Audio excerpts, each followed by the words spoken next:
As Russia's war in Ukraine continues, Western powers are making a new push to limit support from the Persian Gulf. According to a report in the Wall Street Journal, officials from the US, UK, and EU are expected to jointly press the UAE this week to stop shipments of goods to Russia that could help Moscow wage war. While the UAE has condemned Russia's invasion of Ukraine several times, it has also tried to maintain ties with Moscow and has so far refused to join in sanctions imposed by the West.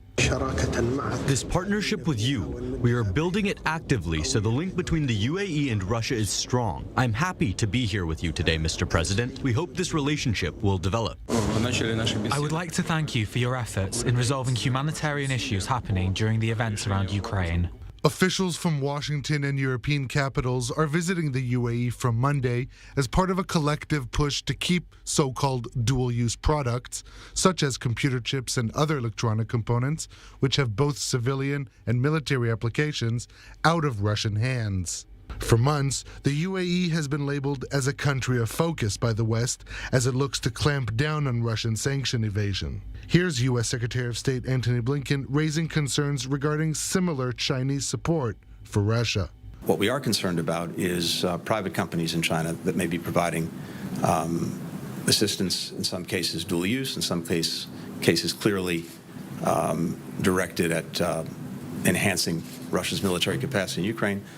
That is a concern, and it's something that I pointed out to our Chinese counterparts and urged that they be vigilant in policing that. A UAE official said the Gulf state, quote, strictly abides by UN sanctions and has clear and robust steps in place to deal with sanctioned entities. But at the same time, Russian Emirati trade has boomed since the start of the war in Ukraine. For example, UAE exports of computer components to Russia have soared from $1 million to $149 million in the first 5 months of this year. And so, as Western allies try to tighten the ranks in isolating Russia, it's countries like the UAE who find themselves in the middle, trying to appease all sides at the same time.